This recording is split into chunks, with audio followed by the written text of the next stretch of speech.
Welcome Lucy and welcome Ivana, and looking forward to hear your talk. Thank you, Jill. Welcome, Lucy. So I'll just start by introducing quickly the conference.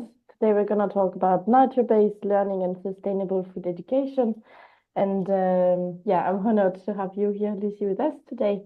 And I'll just start by introducing you, and then I'll give you the space. So Lucy is an educator and best-selling author, a permaculture gardener, and co-founder of Planet Schooling and Eco Center Impact with Andre that we had this morning also here. With over 20 years of experience, she has guided people worldwide in permaculture, organic agriculture, natural building, and working in many different places in the USA, in Australia, where she is now, and also Europe, Portugal, and Latin America, and also I have Ethiopia. And her passion for education and sustainability is contagious, and she has this best-selling book called Planet Schooling that had become a key resource for family. Wow, for family, and that wants to connect with nature. So welcome, Lucy. Maybe to start, you can tell us a bit more about your journey and tell us more specifically what inspired you to dedicate your work to nature-based learning, sustainability, and education. So I'm happy to be here. Thanks, everyone, for popping in for an hour. If I look hot and sweaty, because I am, it's hot in Australia at the moment. We've just passed a cyclone, so we're getting all the steamy weather coming from the cyclone. So yeah, my journey started probably about 30 odd years ago. I decided I was living in an urban environment, and I decided to go, Andre and I decided to live rural, and I planted a pumpkin, and the pumpkin skin was soft. And I said to Andre, something's wrong with my pumpkin. It's got a soft skin. And he said, what do you mean? I'm there, but it's supposed to have a hard skin. When I buy it in the shop, it always has a hard skin, but it had a soft skin. And then he's like, oh, duh, this is how pumpkins grow. And I was like, oh my goodness, do you know what I mean? Like, I've been living for 20 odd years, and I didn't know that a pumpkin first had soft skin, and as it dried, it had hard skin. And it was one of those moments I was just like, oh, I need to change my life. I need to learn more about nature, because really nature gives so much to us, and I know so little about nature that I decided to start learning, first learning myself. And then my daughter, we were living in Brazil, and my daughter was my experimental piece. So we created a nature-based learning homeschooling moment that it started off at homeschooling, but then more and more people came, and it became into a giant eco center. So it was very humbling knowing that a pumpkin had soft skin. It's embarrassing. That is a good start. And Yeah, then for it sure. gave you the push to go more into nature learning. So sure. what nature-based learning means, if you can explain a bit more. So nature-based learning is a hands-on experiential learning that encourages critical thinking, science, the STEM, what we call the STEM practices, so science, technology, English, maths, art, and it encourages people to get out in nature and actually learn from nature, like that humbling experience. I mean, today, which I find really amusing, that a lot of children don't know that milk comes from a cow. Like we're talking urban children from cities, especially in the United States. So that was quite shocking, actually, when I went to the States and asking questions, and the answers were quite crazy. Like, yeah, milk comes from a carton. A chicken is not an animal. It's a chicken. It's a white thing that comes out of a pack. So nature-based learning is about going back to nature and learning it, but not just for children. It's for adults and young people as well, because we can all be humbled by nature if we're open to learning with nature. Thank you. I just realized I jumped directly into asking a question because we have so much to go through. But please, if you have any questions, don't hesitate to put them in the chat regularly, and we'll try to have some time at the end of the meeting to answer as much as possible. Yeah, to keep going with nature-based learning, do you have by experience some misconceptions that people can have when we start talking about nature-based learning that maybe stop them a little bit to experience it and go through the process? Definitely. I think the biggest one, when people hear nature-based learning, they actually think it's just about play. Even though play-based learning is amazing, they just think it's about, oh, you go out into nature and you play with mud or things like that. And of course, that's how younger children start. You start by playing with nature. And as you grow older, you start solving problems that nature shows you, like for instance, the terraces that, Cora has just created beautiful terraces. They look great, but in a couple of months, nature will show you all your small errors. And in a very soft way. That, might show that, your terraces aren't lined, or there's excess water and where the water holds and things like that. So you start learning about nature by observing and obviously practicing. And another thing I think is critical thinking. It's nature is showing us all these problems, especially with climate change, and it's based on critical thinking. How are we going to solve a lot of the problems that we see? And once again, you do it by observing nature. I mean, one of the challenges we're having at the moment in our backyard here is that every time we have a flood, water comes into our house. So now we have to literally, we spent, quite a while observing how the rain falls, where it falls in the garden, and now how we're going to change the whole backyard so we don't get flooded every time we have a big rain. So it's about being open to learning to what nature is showing you. Yeah. I remember also you talking about what you've been doing in Brazil with schools. Would you like to share some Yeah, it's example of actually, successful yeah. successful projects in Yeah, that was a really interesting project, or several projects. We called it Sustainable Schools. A lot of the public schools in Brazil have a challenge where they have small children go to school from 7 to 11. They have a break. Then the middle school arrives at 1, goes till 5 p.m.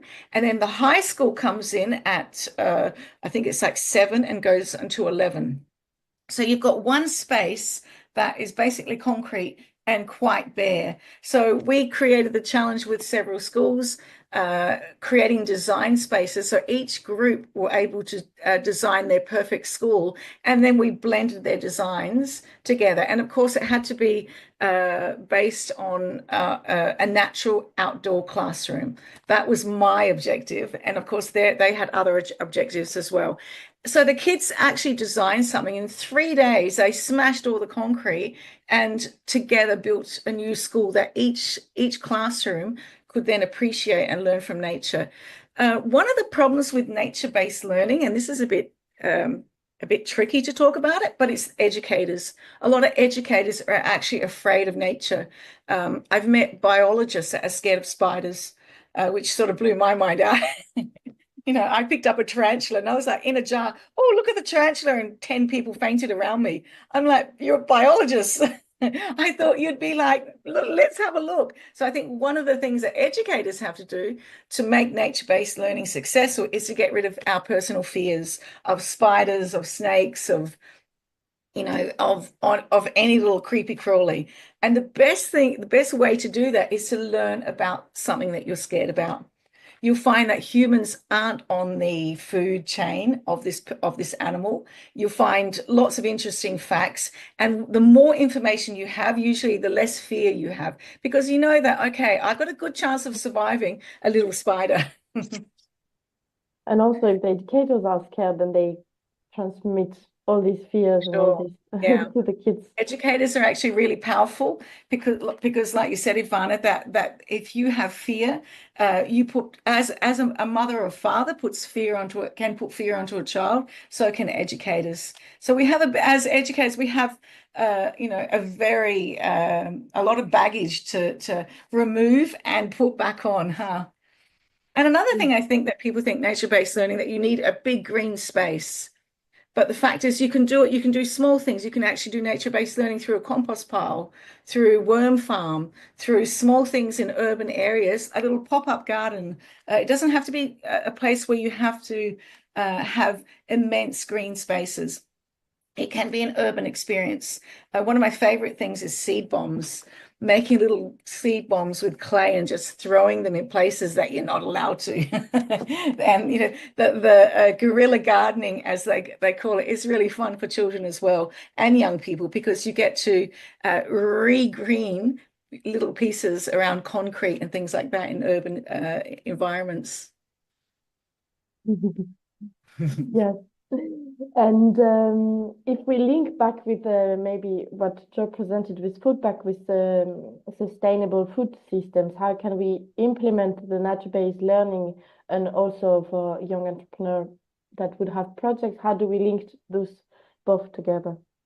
For sure. Like, I think a lot of things, like what pops to my mind straight away is the one of the groups we're working with fermentation processes and wanting to create a business out of ferment. Um, that's a whole learning. That's a whole nature-based learning program that you will learn all about all different ferments. You'll find out more information. You'll experiment. You'll need to use your critical and creative thinking to work with nature to create either your microgreen business or your ferment business. You need to partner with nature. You can't try to control the process because there'll be errors. There'll be errors, for instance, creating mushrooms in a closed environment that you'll shiitakes that you'll then resell. You need to learn about all types of fungi, because not only will the shiitake grow, the other fungi will try to grow as well inside of that environment. So we have to be humble enough to know that, okay, I'm partnering with nature, and that partnership will create money. We'll create what I want also, which might be money, more information, access to food, food security. So yeah, it's really important. But I think like we have to be open, not thinking that, yep, I got this. I know all about microgreens. This is no problem. And before you know it, you get a tiny little, bug that eats your whole food source. And then you have to start thinking creatively. Okay, you research about the bug. You use your critical thinking how you're going to resolve this problem without putting maybe herbicides or anything toxic onto the food source. So you really have to work with nature, think with nature. It will be your best friend. So in parallel of your business and idea development, you also, if you didn't grow up with like nature-based learning, to also start this journey together with your business idea. Yeah, because I think that in this region, a lot the Byron Shire has lots of natural creams and makeups and shampoos coming out, and the people that I observe that are succeeding in this business, of course, have the idea of using nature as their model when they're showing off or taking photographs. But they're also the people that can actually be flexible enough when they have the problem, when one of the food, the sources inside of their cream doesn't work. They have that thinking, that critical thinking, to be able to change their recipes and things like that and not break down. So resilience is another thing that I think is really important. And you learn that also with nature-based learning, is that how to be resilient. Nature's resilient, and also how you become resilient, because you have to be tough to have a business. It's hard out there. And that resilience will help you keep moving with your stages. Resilience meaning being able to cope with any challenging and Yeah, that's right. And nature is doing that all the time. That at the moment, our beaches, all the sand has been washed away, and we've got cliffs now. So where we had like these, famous rolling beaches, we have now cliffs. but nature's resilient. It knows what it's doing. It's bringing the sand back, and with patience and things, it's rebuilding the dunes. So we have to, observe nature, be similar to that, be resilient, be around people, other entrepreneurs, and other business-like minded people that support you, or at least feed your well-being. Because I think that's what nature actually can show you in running a business. I say that because it's what it's done for me. I've been running a business for years, and there's times where you just want to throw things away, going, "Whoa, this is way too much stress, too much this." But then it's like, okay, step back, breathe, you know, get in touch once again, and then hit the wheel again. It feels like you're saying also that working with nature is a lot about observation and For yeah, sure, for observing sure, how because nature is acting and then try to yeah, mimic because there's and big adapt it. business around, especially around this area, but I also know around Cora is food. And if either whether you're going micro, like microgreens or shiitakes or other mushrooms, portobellos or whatever, or you're going to a larger food thing, you need resilience to keep going. You need connections. You need critical thinking, and all of that you learn when you work with nature. Yeah. What advice would you give to educators if they want to bring a bit more nature and nature-based learning with Yeah, I in their schools definitely. or their communities? Yeah, definitely start small. Don't think of a massive project, because it's like, if you have no experience, it's likely to fail, because if you're working with lots of children or lots of young people and you're still learning, and fail is probably the harsh word, but it's likely to give you a discouragement, because you have to keep learning with the students, which is a cool thing, but sometimes, I don't know, when it's too big, it's just too overwhelming. So always start small. In permaculture, we talk about that too. Start at your kitchen door, start occupying the space, in a positive sense, occupying the space around you, and then let it increase. So if I was an educator in a school, you could do a herb garden, you could do a frog hotel, learn from the small projects, and then build from that small project. And you can integrate it. If you're a teacher at school, you can integrate it in nearly any subject. It's not environmental education or nature-based learning isn't a separate subject. It's actually integrated in all subjects, in your maths, in your English, or obviously different languages, in your science, technology. And young people are creating the most amazing technologies in their science labs because of that critical creative thinking. They're given the challenge, solve the world's problems, and some of them are actually solving them, which is incredible. So yeah, start small and then go big. More also as a mindset and disciplinarity Yeah, approach that's right. and start by, I remember you saying start by first looking at your feet and then you Yeah, do small steps a bit exactly. further away. Exactly, because the horizon can be quite frightening sometimes. And if we challenge young people with, children or young people with something that's too hard and they fail, why should they try to save a world that we've destroyed? So start small, occupy small space, celebrate all the little small things that work, and then it just builds up, builds up, builds up, and then you start doing larger projects.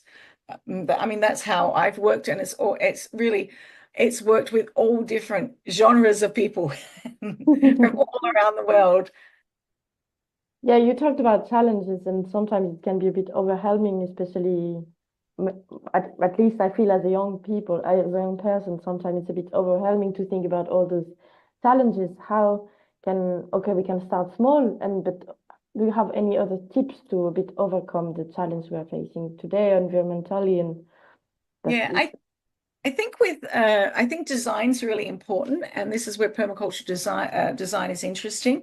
Is that encouraging the groups that you work with to create the design, so they have a piece of their own their own thought process inside of a design. And once you create a design, then you can start, you have that map, that mud map to work with. But then you can always change it as well. For instance, I just finished a project in Durumble Preschool. So it's a school for 3-4-year-olds. And I had to interview the teachers, obviously, all the parents, the management committee. But then I was like, well, I have to interview the children as well to see what they wanted. And it actually worked really well because they wanted cute things like fairy gardens and places to play with mud and things like that, which, translates into, a wet garden, rain gardens, and fairy garden. It was just a fairy garden. It's beautiful. But each group were able to put in their idea, and then we looked at the funding realistically because there was an amount of funding, what we could incorporate with that amount of money. And every group was happy because somebody got something that they wanted. So I think as an educator, and the second part of that project is then creating a curriculum that's suited to their space and their materials and what they want. So that was the second, and they're really happy. They're moving on. But I mean, that doesn't happen just that with young people. Another experience is Boom Festival in Portugal. I worked with the garden and eco team for over 10 years, and that was an interesting nature-based learning as well because we implemented lots of different gardens, and even though people weren't there to learn, while they were partying, they couldn't help but be influenced by, cob community kitchens and organic food at their they were welcome to eat the organic food, and it took maybe 3 festivals to teach and actually teach, because I was almost there with a cane rod slapping hands because people would run there and just try to take all the food, and I'd be like, oh, oof, hang on, guys. Settle down. I'm there. There's enough food for each one. Come every day and collect your food. You don't need to clean the garden out. And interesting because a few years later, I met a person, and he said, "I met you at Boom Festival," and I'm there. Oh, nice. He goes, "I remember you because you told me off," and I was like, "Oh, sorry. Why did I tell you off?" And he said, "But it was just because I was taking all the food," and I'm there. Well, that was a good grandma moment. I reckon, gonna slap my grandma. But It's yeah, also a learning. yeah, exactly. Sharing, caring for people, care for the earth, share a fair share, divide resources. It's the 3 basic permaculture ethics can be, quite a strong foundation, and they're really simple. That's what I enjoy about the ethics. So what I get from your answer also about like overcoming challenging is that if we throw things on paper and we have a good design that then we try to implement, it can help to identify from the beginning the eventual challenges we can Yeah. to avoid And facing too many of them at a time. exactly. I always say try to make most of your errors on paper, and then from the paper you implement your design, and then if you make errors, you'll learn with nature along the way, and that helps take some of the stress and anxiety, especially if you're working with a small amount of money. So if you have a small amount of funds, you have to create something and you make lots of errors, which is okay, like I said, but if you're using all your funds, then it's like, oh, what have I done? So research, use your critical thinking, practice, take action, and then go forth. The mistakes and learn from them. Yeah, that's right. Be humble enough to learn from your mistakes, or to observe others and try to learn from their mistakes. Now, humans aren't very good at that. Earthlings, I have quite a distinct difference of earthlings and humans. Earthlings, they understand nature and they try to, and that's a lot of the indigenous people. They understand nature and they work with nature and they learn from each other, and they have stories that reteach the younger generation of the errors of the past. And a lot of times young people listen to that because their culture is that. Now humans on the other side, do you know what I mean? We'll go to war again. Well, what should we do? Oh, let's just go to war. And we're bored. What should we do? Let's go to war. So, we tend to repeat we be on this loop that just keeps repeating history. So if you observe enough and you're observing others, hopefully you'll learn from their mistakes and not make the same error. Thank you, Lucy. I don't know if I don't see any question, but please, if you have any, it start to be time to throw them in the chat, so then we can do our best to reply to them within the time we have today. So if you have any, yeah, write them down, and we can keep talking with Lucy meanwhile, because it's really interesting. And I have other question for you. How can communities create more accessible and inclusive nature-based learning programs, like if we want to implement more into communities? Sorry, so if you want to go into the community, or the community No, if the comes community want to make it more accessible and inclusive for people. Yeah. So, I mean, if you have a group of people that are interested in doing that, that's amazing. I think that's first is form your group. Once again, start small, build on a common idea. And from that common idea, you can then collect more people that are interested in their idea.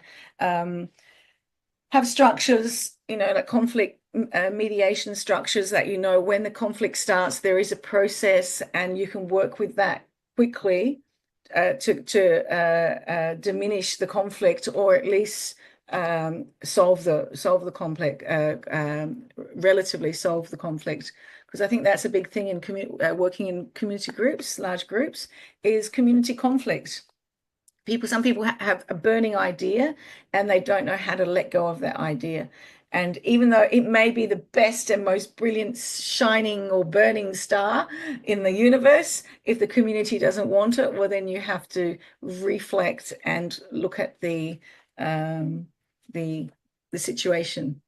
But yeah, so I think a lot of that is I think also a really important thing for me was listening, like taking the time to listen. And I had some really interesting experiences in when I was in Argentina. I was with a group, and half the group come from a community, indigenous community, and the rest were Argentinians with a Spanish background. And I asked a question, and one of the indigenous elders took 2 hours to answer my question. And I don't have Spanish, I have Portuguese as a second language. So I had to really listen to him for 2 hours. And it was probably one of the most psychedelic experiences I've ever had, trying to listen to another person speaking a language I really am not very good at, and look at the information, the value, because he was an indigenous elder. So obviously he observed, he needed my respect, and he got my respect by me listening to him for 2 hours. And that was also one of those turning points in my life. I was like, whoa, I didn't know that was possible. And I learned a lot about how to go forth by sitting down, not opening my mouth, and just listening, which Joe would be like, Lucy, how did you do that? I know you're thinking that, Joe. But that was another very interesting experience of working with community, how to sit and not push your idea. Even though I was paid to do a job, I couldn't push that. I had to sit, and I had to come from the community. Sit and listen. And also, Andrea this morning was saying not to be too attached to your own idea, and then be able to drop it if other ideas. Yeah, who are you there for? Are you there for the community or for yourself? And if you're there for the community, then you have to, even though you have, like I said, a burning idea that is going to be brilliant, if it's supposed to come from the community, it's supposed to. And as an educator or as a facilitator at that moment, you have to be cluey enough of how to get what the community wants and translate it into what the funding is. Okay, that's where the art form comes in. The community wants and needs that. And the funding body wants this. So how do you keep all stakeholders happy? Because you want, obviously, the community to continue the project. And if possible, to also make you happy in this, but that comes in a third time. Yeah, and with a little bit of experience of remolding funding bodies. to make it fit what the community wants. Exactly. Nice. I have a question from Laura. She said that you mentioned permaculture a few times and that in many countries there is a stereotype and it clashes with entrepreneurship. Can we run a business in permaculture? And yeah, what do you think about that? Oh, definitely. Permaculture is a lot of things. It's not just about creating food. You can work with economy, you can work with water. You can, yeah. I mean, we've got people that in Brazil create water tanks. We've got people that have a business on composting toilets, and it's a large business. They sell composting toilets to festivals. There are a lot of businesses. And the thing with permaculture, you just have to think, how can you create something that's effective, that's fits the community once again, that's resilient, that also resilient for you, so you actually can make some money. So you can use permaculture as really permaculture is so many things that it's not just about food, because a lot of people think it's about gardening, but really it's about redesigning areas, spaces, and your life. And really selling composting toilets has been a really big business for many people. And food, obviously, food sources. Another large income is mushrooms, creating, using the permaculture design principles to create a mushroom farm.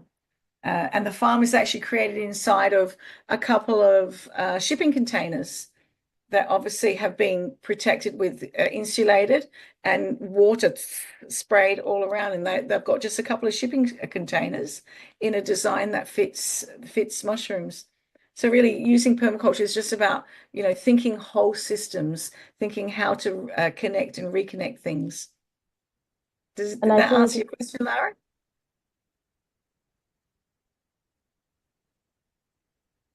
yes, it's I think also when talking about business, we're talking about money and making money, that we need to make a living, but it also depends what we do out of this money. And it's not Yeah. necessarily then just to bring back money into making more money. It can also be to implement it to do beautiful things. So For sure. But I think money is an important aspect, obviously, if you want to be an entrepreneur. And I mean, I totally agree with that. A lot of people from permaculture might think might be sort of hippie alternative, and they want a no money economy. They just want to trade, which is fine if they can create that system. There was a system of trading system in Sao Paulo, which is one of the largest cities on the planet, where they used things called lures. So they had lures. You could exchange your work or some of your work for lures, and then you could buy other people's products or their things that they do with their lures. And that worked fine for a while. But then if once again, like in any banking system, if you don't have a system in place, it can become corrupt or can be corrupted. So it was, unfortunately, it didn't last. But there can be systems with no money. But most of us need money to pay mortgages, flats, rents, food, things like that. So money's a good thing too. And with thinking out of the box, you can obviously fund your lifestyle. and have, as you said, permaculture also as a way of living and mindset, and not necessarily only on the gardening part. Yeah. And I think also what permaculture teaches you is not to put all your eggs in one basket. That's right. So you're not just creating one thing. It's like, okay, how can you have a closed loop? So you create, maybe you love broccoli. Or microgreens, you want to create lots of microgreens. Then in the end, you get a mat, you get a layer of roots that is quite a lot of nutrients. So you can feed that to your worms, and then you can sell compost and but your main source of income is microgreens. But from that microgreens, you can actually create other smaller hustles. We call them hustles, other smaller jobs that can close your loop. So if one fails, you can have a bit of income from another one. I think that's really important in permaculture because you learn that you can have, you know, lots of different things happening. It takes To a be little bit more more, energy, but it's also a bit safer when one collapses. For instance, at the moment we have the aviary flu in Australia. So people that were just based on chickens, unfortunately, have lost their income because most chickens, you know, they're asking, no, they're not asking, they're going, the authorities are actually going to farms and killing their chickens. So I think that it's important to have several little businesses. to be more resilient. Yeah. I have another question from Yusuf. Do you have advice using technology in nature-based learning to find solutions? So What was that using tech, for I read again technology? sorry. Sorry, I couldn't hear you. Do you advise using technology in nature-based learning to find solutions? So can we have together technology and nature-based learning? Definitely. But I don't think we should be over reliant on technology. But definitely, technology is here to stay. And how do we use technology is important. You know, at the moment, young people, especially in Australian schools, you know, everyone has to own an iPad, which is a horrible exclusion moment because there's a lot of people that can't afford an iPad. So that straight away you walk into a classroom, you've got the iPad crowds and you've got the non-iPad crowds, and that brings a lot of yeah, feelings of exclusion, not inclusion. So I think technology is important at moments, but I don't think we should rely on everything. GTP doesn't know everything yet. We still don't know. Every year, we're still finding insects, new insects and new sea creatures. We don't know everything about the planet. So if we don't know it, this other being doesn't know it as well. So, you know, you still need to do your nature-based learning. And sure, where technology suits, use it. You know, who doesn't love a good microscope? You know, and you can get tiny microscopes now that you can actually walk out into the out into the garden and use a tiny hand microscope. So there's lots of technologies that are really interesting. But obviously, I think as an educator, you can balance. They found that by 2050, half of the human population will be using glasses. And that's Because of first technology. because we are not, children are not getting enough sunshine, and we need sunshine to develop our eyes. And the second thing is technology, because from big things we're getting smaller and smaller and smaller, and that's affecting our eyes. So there's good things about technology, but there's also they're going to be challenging things. I also read another article that 70% of children that were obviously questioned were unhappy that their parents allowed them to have so much technology early. And they only knew that after they finished school, that their parents should have said no, should have fought with me more. That was an interesting article, research to read. 70% and 22% thought it was okay, and you know, and 8% was confused, but 70% said there was too much technology. So I think it's up to the educator to look at what sort of technology you bring in. Yeah, thank you. I think for me at least it was quite clear. And to like maybe push a bit more the kids to go outside and play with Yeah, nature and yeah. learn from nature. Vitamin D is so important.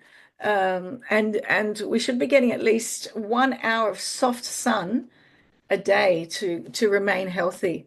And you do that naturally if you have a small garden session every day. As a medicine or a way of life. Yeah, exactly. So I Preventative think medicine. yeah. So I think if we don't have any more questions, we can start wrapping up for today. And yeah, maybe to sum up a bit the key takeaway we can have from this talk about nature-based learning, and remember that it can help to connect young people with the environment and learn from nature with observing and yeah, learn when you're from the city maybe to learn smaller things, and then when you're already living in the countryside to go like deeper and deeper. and that education can also be a powerful tool to transform the food system and the communities, and that it also belongs back to the community to know what they want and in which direction of learning they want to go to. And that there are also practical steps to integrate sustainability into education and entrepreneurship, as the FoodBack project is also aiming to.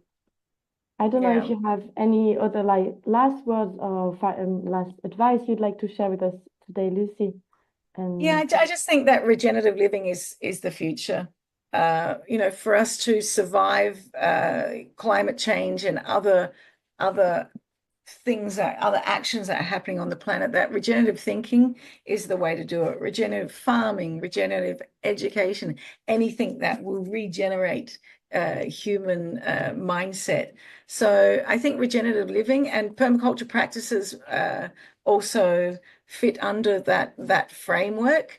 And I think that like the courses, keep re-educating yourself, be open to change, and also, be the change you want to be. Following the words of a great master, they're not mine.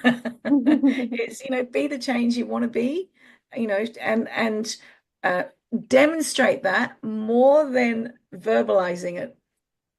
So show, show regenerative living more so than talking about it. Yeah, and also to do it for yourself and then be like a model and show and walk your talk, we say, you start walking your talk, and then that takes a lot of anxiety away from you as well. When you start small, you work on small projects and you have small successes, especially for children and young people that are affected by eco-anxiety. Small actions, you actually remove some of the anxiety, so then you can actually be the person you want to be and not be affected so much by what is around you. And that's, I think, a big challenge at the moment with all this stuff that's happening around the world, the challenges. Yeah. Thank you, Lucy. I think that also your book can help if anyone wants to go a bit further. I'm going to do a quick advertisement. Spanish. Escuela Planeta, and yes, I do not speak Spanish, but a Spanish group in Colombia translated it, and of course we have it in English, and you get it on the most horrible website, Amazon.com. But that's the only way I can actually get it to Europe, is through the print on demand process. Yeah. Well, thank you so much, Lucy, for your time and for this. Thank you all. Nice to see you, Christian. I can see some faces that I know. It's always nice. Yeah. Okay. It was really nice to have you here, and I thank you also everyone that joined the conference and that maybe we'll see in other talks we're gonna have today and tomorrow. Thank you all. Ciao, bellos. Thank you. Thank you so much.